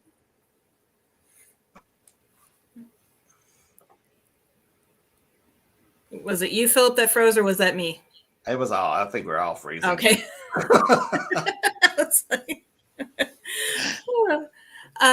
Andrea had asked a question that you somewhat touched on a little bit earlier about what you do to protect yourself before an investigation, but what do you carry with you on a daily basis to protect yourself?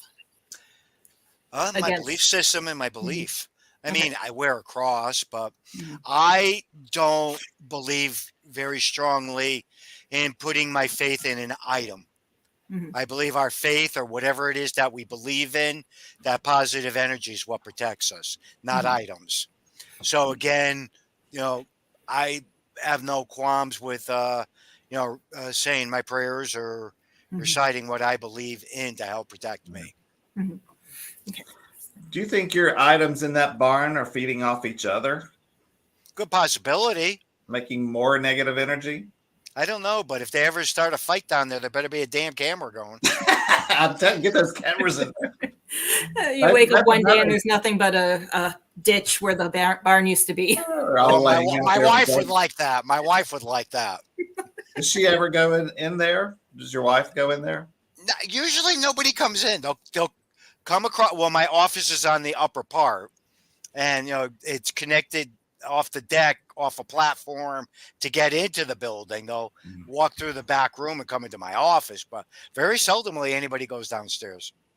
And when your kids were younger, did their friends come over and go, "I want to see these haunted objects"? Not really, because it wasn't exposed that much. Okay. Okay, my son, that was different because there's 10 years difference between him and the girls. Yeah. When his friends would come over, that was the coolest thing going. Oh, sure. Oh, my God. Absolutely. Yeah. No, kids growing up, my 2 daughters, don't talk about it, don't tell anybody. Then when my son, was like, well, he's the coolest dad going. So it's funny how it changed over the years. Oh, yeah. Yeah. Courtney wants to know, how have you found that most spirits or entities get lost? That get. You mean like they don't go to the light, so to speak? Yeah. I think the majority of the time it's a chosen choice. I think if a person's murdered or killed in an accident or anything and they stay earthbound, I think a lot of times it's by choice. Because how many times I know I have, and I think most other people too, you can get involved with an investigation. There's been a haunting going on for like 100 years in a house. Yeah. And sometimes you can go in and do the investigation and everything stops. The spirit crosses over. Now, I've seen that happen several different times with cases I've gotten involved with, and everything just totally flatlined and was over with. So I don't know so much that I feel that they're lost as much as they make a choice to stay earthbound. Free will. Free will. Yeah. Yeah. Okay, absolutely. I actually have one last question from me. As the godfather of the paranormal, several people look up to you and look to you for answers. Is there anybody that you look up to, of course, besides your aunt and uncle in the field? Oh, gosh, there was so many of them. So many of our elders. Helen. I mean, who? Was that Girly Helen? Is that her first name? Oh, Rosemary Ellen Godley. Rosemary, yeah. Oh my gosh! I say she was my idol. Ro was 10 years older than me, but she was like my family. Yeah. walking encyclopedia that I woman got her was. book. It is an encyclopedia. Yeah. Well, she one of the books. We lost her a few years ago. We were very. She only lived 20 miles north of me. Oh. So we were always together. Here again. So, I mean, Barry Taft. I mean, all of these different people from years ago. Their knowledge base. Mhm. That what they brought to the field was very important, and they brought a lot. For us to understand. Hans Mhm. Holzer, another Yeah. one. He brought a ton to the forefront in the way he perceived things and looked at things. Now, I never really met Hans, but I got to be very good friends with his daughter, Yeah. Alexander, over the years, and her and I are friends. So, Mhm. Yep. but She was on. there's many of them, uh, over in England, a lot of the old spiritualists, I look up to them. Mhm. Yeah. I mean, it's amazing at a lot of the different things, the crafts that different people perform and do that I have a Mhm. lot of respect for. Cool, cool. Have you investigated much in the South, down where I am?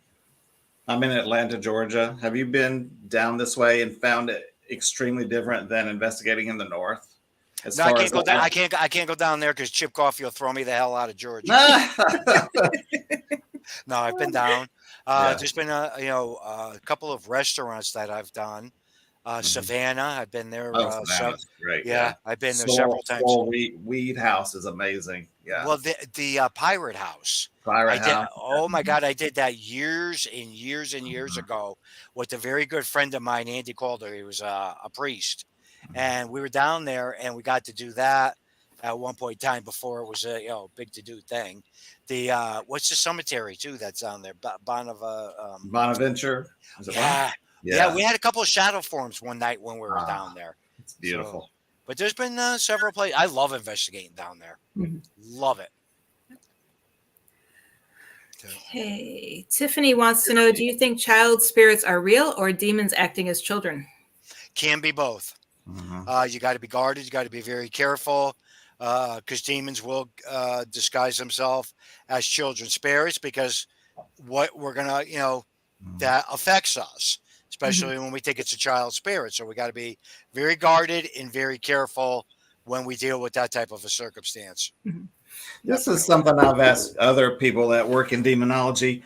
When they disguise themselves as a human or try to disguise themselves as a human, that there's something off in the apparition, that it doesn't look like a total person, that something's distorted in the vision that they're trying to portray as a human. Can you put any credence to that, or is that just No. something somebody made up? One of our belief systems, the way we look at it, is that if a demon is trying to portray a human being or anything, it can never fully form because That's God is what the only one that can make a full Yeah. creation, of an individual or of an animal. So anytime I've ever seen it when it Head has chills. occurred, Yeah. there's always been something distorted about it.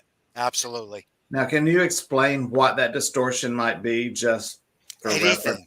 Oh gosh, I've seen Like, the eyes. I've okay. seen it where something's been missing. Um, Again, a limb could be missing, or it could be partially formed. Right there, that throws up a red flag with me that something's just not right. That I don't think that it's a human spirit. Mhm. Is that when you should just trust your own body and instinct? When there's grandma's like, oh, wait a minute, grandma's missing an arm. Is that what you should be aware of? I mean, what is there I think clue? if you anytime if you Mhm. think grandma is appearing to you, you still need to keep your guard up. You Yeah. still need to make sure something's not trying to trick you. Yeah. So again, you listen to what's happening, but you keep your guard up and you keep your perception at a height of, an all-time being, especially if it's a family member that's coming to you.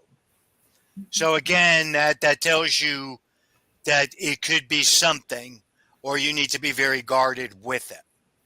And don't take anything at face value. I try to tell the young people, it's like what you're looking at is not what you're seeing No, sometimes. no, You most have of to the time look it isn't. past it, use critical thinking. and don't jump to conclusions with the first sight of something. And I think that's hard for people that are so eager and anxious to be in the paranormal field. They don't stop and think and dig in to find out, okay, what But is that's this? not our world today. It drives me out of my freaking Instant skull. It gratification. drives me nuts. But it's the nature of it now. Mhm. You know, Sad. and you know, I will watch and listen with a lot of people, and I'll just go, you don't know the freaking first thing you're even talking about. Right? Yeah. And you know, the one thing that I laugh at it. I used to get mad at this, but now I laugh at it. Is they'll go, you know, you should retire. You know, I will hear some, and I'll go, you know what, go F yourself, because Yeah. now I just laugh at it. Where before I used to get upset over it. They'll go, no, no, you don't understand. You don't know what you're talking about. And I'll go, soon as somebody says that to me, I go, all right, I already know what I'm dealing with, so I'm wasting my time even saying anything. Mhm. So, Yep. I know a couple of people after a year and a half of investigating, they know it all. they're all set for TV ready now. to Oh yeah, go. get Yeah. them over to the Vatican. They're ready. Yeah. God bless them. Yeah. And then you see their face when they actually come face to face with something. Oh yeah. Wetting their pants. Yeah. Yeah. Kristen wants to know, what or where is your next adventure going to be? My next adventure is tomorrow up in Mystic, Connecticut. Going to check out an old sea captain's house. That's you know, I'm looking very forward to it. It's in a part that I never knew existed. I didn't even know about this captain. Now, okay, here we go. This is a good thing. All right, Mystic is an old seaport, New England seaport. There was a whole bunch of sea captains that were there, and it's only been recent that I've been exposed to several of the sea captains that were some of the founders of the seaport. Oh wow. So now that to me is like being a kid in a candy store. Yeah. And now I'm like, why all of a sudden is it that I'm getting involved with cases that are dealing with some of the founders of Mystic Seaport? I mean, now there's something there. There's something to it. I just don't know what it is yet, but I will find out. You'll know. It'll present itself. Oh yeah. And Daryl wants to know, if you have an attachment, how do you know for yourself? A lot of times you don't. You got to be guarded. You got to be careful. It's very hard to pick up on stuff when it's around you because it tries to disguise itself. If somebody tells you they feel something or they're picking up on something, again, it doesn't hurt to follow, you know, the hunches of somebody else. If you know somebody that could do a clearing or a blessing around you, doesn't hurt. Yeah. And I know you touched on this earlier, but Andrea had asked, I think she might have missed it. How do you manage to keep your items binded so they don't affect you on a daily basis? Well, that's $1 million question, really. I do as much as I can with my bindings and rituals. I have a lot of friends that stop by. You know, I don't think twice about asking them to do different things and bind and bless the museum continuously. You know, I have no qualms with that. Could there ever be a situation where all hell will break loose? It could happen. You know, again, that goes with the work. You know, I'm usually guarded. I'm usually careful, but you know, the running joke now is I'm so old and crusty. I don't think anything wants to be bothered with me anymore. So nothing comes upstairs and talks to you while you're working in your office?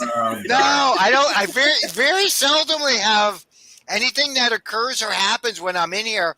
I'll have people that come, you know, they'll be traveling and they'll stop by and they'll go, oh my God, I had this happen and that happened downstairs. And I go, really? Yeah.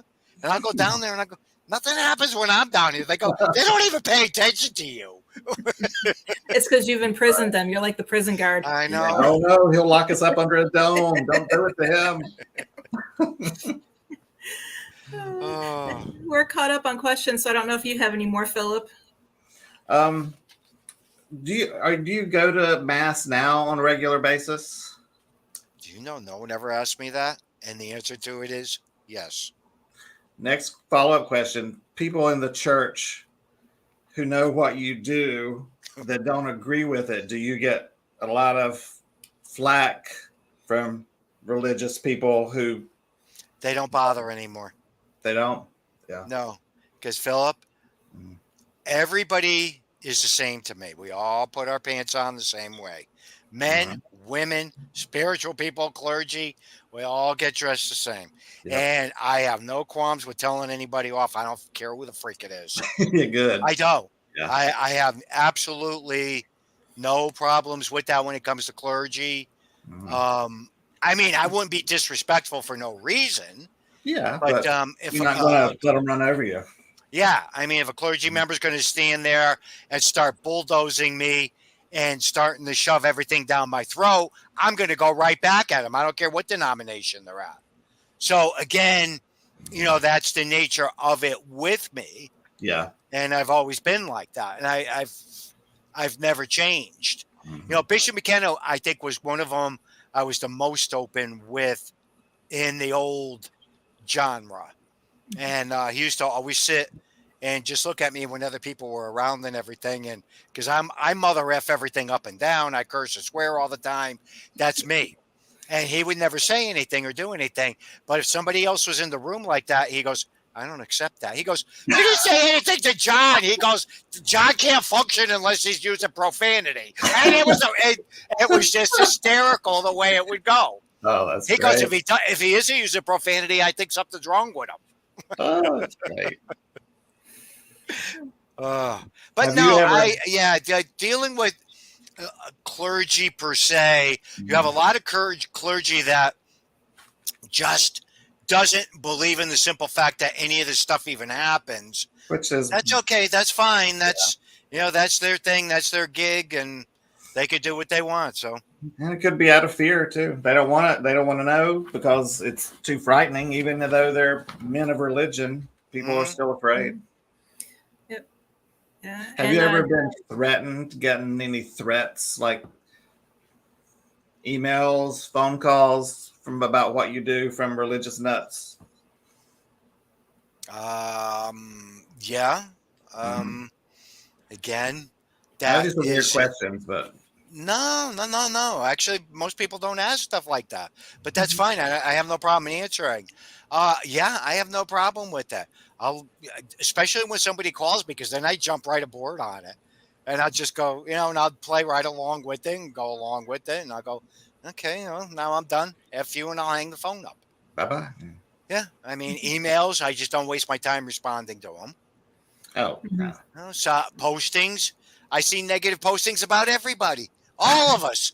I don't think anybody, there's nobody out there that doesn't get shredded. So it Exactly. doesn't phase me because I'm in the same party as all you, Mhm. Heather, everybody, all of us. We all get shredded. And It, So you're it getting used to bother me, attention. but now I don't let it bother me at all. I No, do not. because I do you're not. on. You're in their mind. You're doing something right. You're Mhm. being Yep. noticed. So it's like, just spell my name right. It's got one L. If you're going to do, trash me, I don't care. Get one L in my name. That's Mhm. all I care about. Yeah.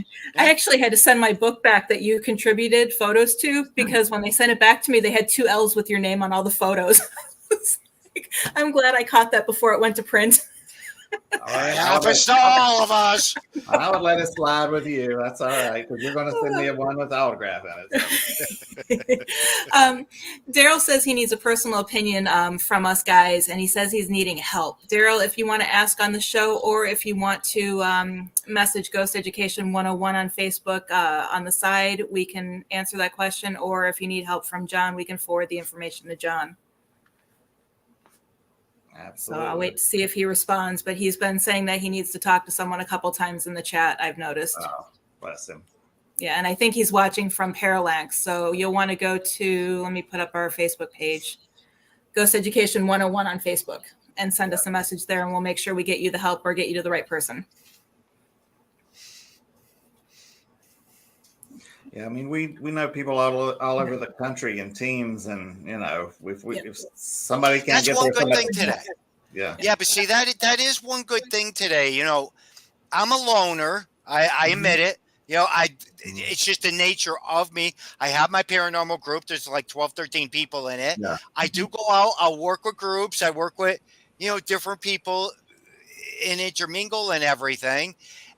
But I think it's cool that there are different, groups and organizations that do refer and do help people. Yeah. The only thing that pisses me off is when we get the charlatans or the jerks that get involved with it and end up causing more problems for people. That bothers me.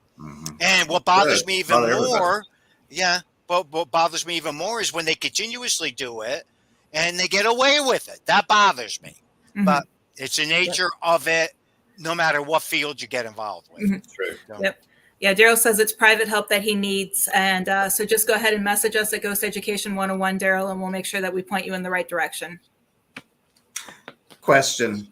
With your team, do you document things paperwork-wise? Do you get waivers? Do you document geological information, weather information? Do you do that anymore? Do you have people on your team? Yeah, actually, I know one of the guys does document the weather and does put different things in some of the reports when they do them up. Yeah. Releases. Yeah, that's a given. I mean, see, everybody, listen. He even does it. Yeah, but that training didn't come from Ed and Lorraine, did it? Because I've heard they were horrible at paperwork. God. Oh my God. Well, things are different now. Everybody's too happy now. God bless them. As much as my aunt and uncle got shredded and torn apart, and I watch it day in and day out to this point. Those two would jump in the car and go help somebody. So much shit would never get documented. They would never worry about anything. And Lorraine would say it all the time. Dear, why would they do anything to us? We tried to help them. But they were so old world with all that stuff. It's a different world now. Today I could hear them now. I could hear them. It would be like, it would be just so different. I don't even know how knowing my uncle, he would say screw it and not even do anything anymore. Seriously, he would look at it from that point of view and just go, screw it. It's not even worth it anymore. Right. Yeah. Things are different now because even when I had you on the other show, we were talking about how you guys used to stay at the client's house for a week or several days.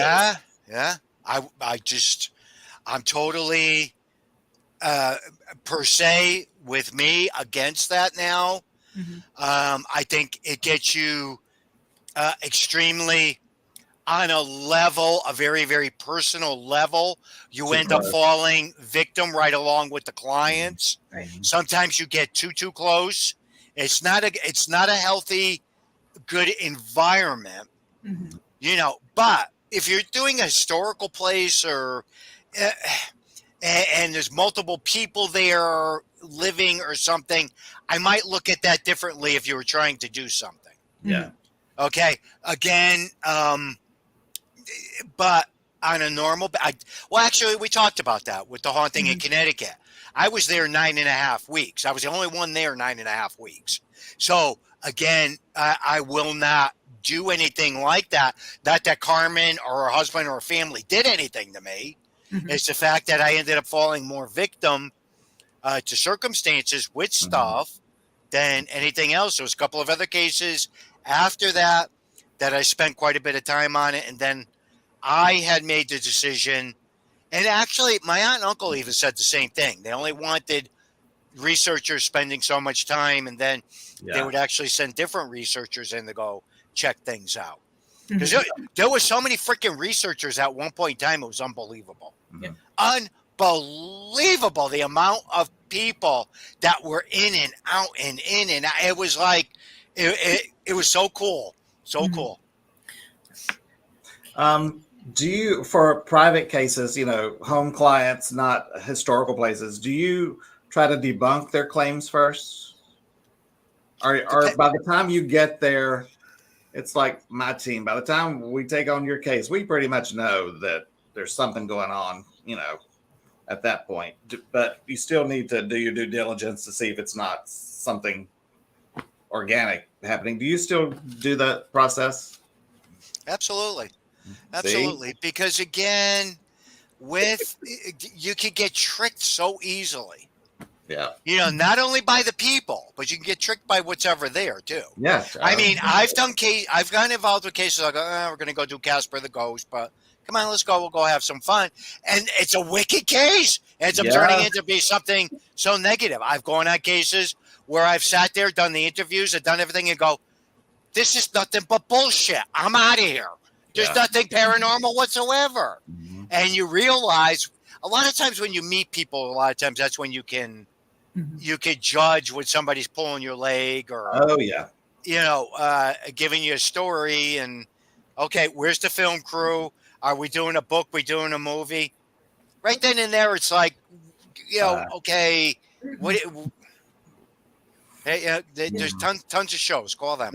Yeah. And have you ever experienced a case where you feel like the spirits don't want you to come? Like one thing after another. Like one case that I had is my co-investigator's car broke down, and then our water heater broke, and the water was everywhere, and it was just one thing after another. Over and over. Yeah. Yeah. When that starts to occur, I back off. Mm-hmm. Do you? And yes, I do, till I figure out what's going on. Okay, but what I will find is like 2 or 3 cases, and if I got them all going, okay, we might be heading here. This group's going there. That's doing that. I got trouble with the car. I got shit going on at the house. This is going on. Something's happening. Something's not adding up right, and I need to try to figure out what is happening and which case is it coming from. Yeah. So I will take a step back sometimes until I figure something out. And if I can't figure it out, sometimes I'll totally remove myself and just let the team handle it. Yeah, I know another case that we had. We were going up to Goldfield to investigate the Florence mine. Yeah. And we got run off the road twice by a car going down the wrong lane. Jeez. And then some type of huge eagle just flew right in front of our car, and we were inches away from hitting it. And I'm like, they don't want us to come. It's like, you know what my paranormal experience was there? With everybody was investigating, everybody was doing it. When I get tired, I'll go to my hotel room.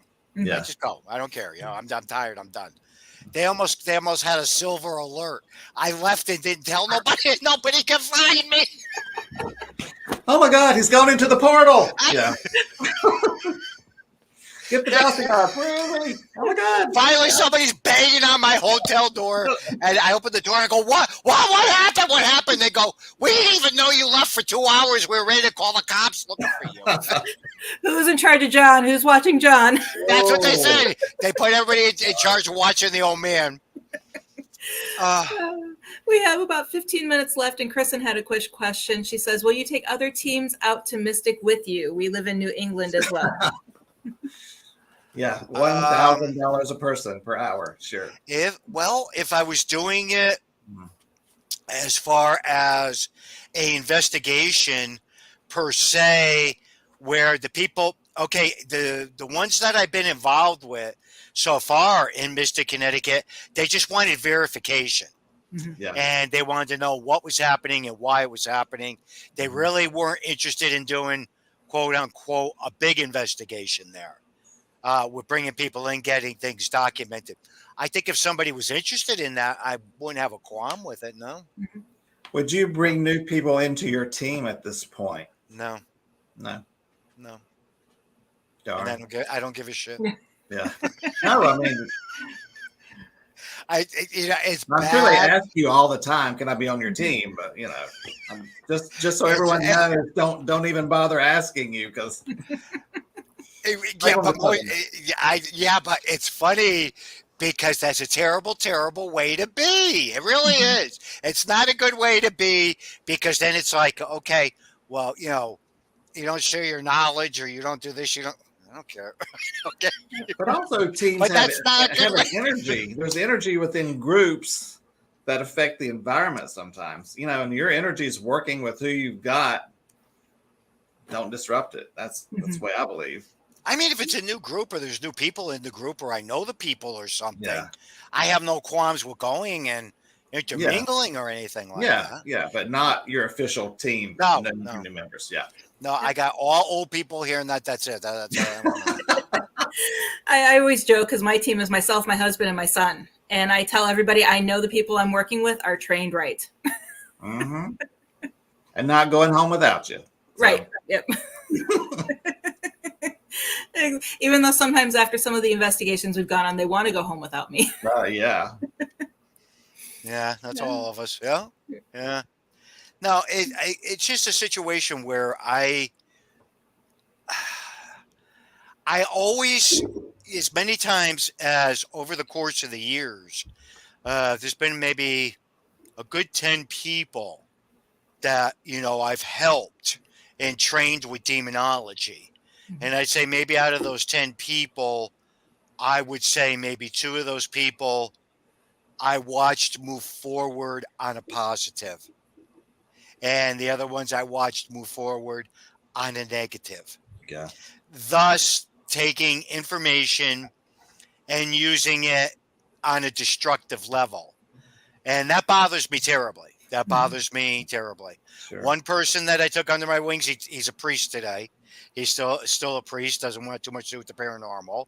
And the other one, he got very, very wrapped up into heading up so much of the stuff with the demonology through the Vatican that I'm very proud of him. Very, very proud of him.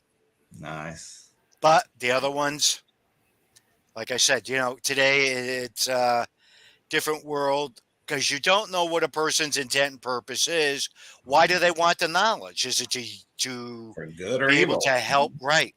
And that's a tough thing because trust me, I've been backed up into the corner many a times. Is there one thing in your entire career that was the most life-changing event? Let's say when you saw something with a demon case, is there one thing that when you look back on is like, that changed me? Well, you mean on a negative or on a positive? Well, sometimes a negative occurrence can change you for the positive. It can teach you something. I mean, is there one moment that's like, that changed me, not necessarily good or bad, but just made you think? Well, all right, on a negative level, yeah, that's always been the haunting in Connecticut because I actually seen something materialize, not once but 3 different occasions that this occurred and happened there, and that really shook my foundation. Where at one point, I decided I just didn't want to even do it anymore. Yeah. And again, I took that step back for a few days, and Bishop McKenna again came to the rescue and talked to me and made me realize that if I got out of it, that's what its intent and purpose was, to scare me enough so I never wanted to do the work again. And he was people. right. Yeah, and help people. Help people. But on a positive, it's witnessing or seeing the angelic. I mean, when that happens, that just alters you. That changes you forever. I've had like maybe 5 experiences where I believe the angelic, the angels, whatever you want to call it, has intervened. And, it ended on a positive note. So I take that and embrace that, where to the fact that, I always tell people, they're not these fluffy creatures with these wings and these little halos, big, bright, that, and it's piercing sounds that they make. Yeah. They come in, kick ass, do what they got to do, and they leave. Yeah. So again, I respect it. It gave me a better understanding of what the angelic realm was all about. So I look at it from both angles on having a very healthy respect for both. Absolutely. Okay. Well, there's no other questions, so I don't know if you have anything else. We have about 5 minutes left, Philip. Oh, I could talk to you all night, but I'd drive you nuts. So I better stop. I'm sure sometime in the future we'll get John back on. Yeah, that's why I scared him to death. So no, if you can deal with a demon, you can handle me. Except unless I'm in a bad mood, we're kind of the same.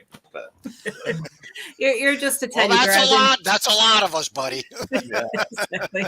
I haven't had my sugar. Forget it. Okay. Well, thank you. All right. I got a question for you two. Okay. Yes. Since we got 5 minutes. Yep. Either one of you go first. what do you want to see happen with our field? What is your goal? What do you want to see it advance to? And do you think our next generation is going to be able to do it? Heather? I want to see it be more scientific. I see there's too much, I guess the word would be willy-nilly, and people not taking the documentation that needs to be taken, or even trying to take a more scientific approach to it. And I know in my lifetime, I don't think it's going to happen, but I do see, as long as we train the next generation that this stuff is needed, we might have some breakthroughs. I'd like to see the young people slow down and get educated first before they run into things they have no clue about. I tell people all the time, you never know what you're getting into when you walk in the door of somebody's house. You may think you are, but you don't. Like you said, calling in authorities, calling in humane societies. I mean, we've had to call Child Protective Services. It's not all about the ghosts. It's about human dynamics. It's about people, personalities. There's so much more. I just wish they would slow down. The other thing is, there's never going to be paranormal unity. As long as there's jealousy in this field, and people trying to be up here instead of let's all get together. You know, in a Disney movie, I would love it if everybody would just help each other, but that's never going to happen. It's a great concept. I call it the kumbaya moment, and it's never, ever going to happen. No. But okay. I would like the young people to slow down and learn, get educated. I'm not saying I know everything. God knows I don't know anything, but just take it, just slow, educate yourself. Yeah, and that's why we do this show, so we can help. You know, hopefully. And if we don't know, we point people in the right direction when we can. But people want excitement. They don't want to learn paranormal paperwork. They don't want to learn how to take baseline readings. They want to go find a demon, you know. They want to learn more how their phone app works. Yeah. Yeah, it's definitely, you know, I'm glad to see the advancements. I'm glad to see the things that are occurring and happening. But Heather, the one key thing I always say to people when they say to me, I didn't get any scientific proof, I'll go, what scientific proof? Right. Yeah. We have to be able to chart it. We have to get repeatability. I'm an engineer by trade. So, you know, I understand that. And again, I'd love to see it. I'd love to see where we could get equipment that could happen, and we could get it charted, and we can get it, you know, where we could move forward with that perspective of it. One of the key things that I'm very, you know, hyped up about, I know a lot of engineers, scientists, doctors that get involved today with the, you know, trying to understand the rationale of the way we think. And I'll just go, you know, when they look at me and they'll go, they'll throw this whole scenario out, and they'll look at me and they'll go, what do you think? I'll go, oh, cut the shit. You know, you believe in some of it. Well, you just don't want to rationalize it. And they'll go, shut up, John. Just shut up. Yep. But we're never going to get to that point if we keep bickering. No, but that's never going to stop. So let's just do, just do you. I'm going to do me, and be with people that do what I like to do, and the way I like to do it. You know, like I said, though, the funny thing is, you know, we all see it, we all deal with it, but it's not just our field. Every field's like that. Oh yeah. You know, people are very, very, you know, nasty. The only thing with our field is some of the postings we'll see people throw up. I'll sit here and go, yeah, I can't even believe some of the things people will say about people. But again, I won't do something like that. I just won't. It's not my style, never will be. And again, you know, I often say that. I go, we'll never see that day where you see everybody kumbaya. If it happens, the old man's going to fall over. Maybe on the other side. I don't even think they get along. On the way other side. There's people on the other side waiting for people to come to the other side because they want to pick a fight with them. You got it. Yeah. You got it. Uh, Absolutely.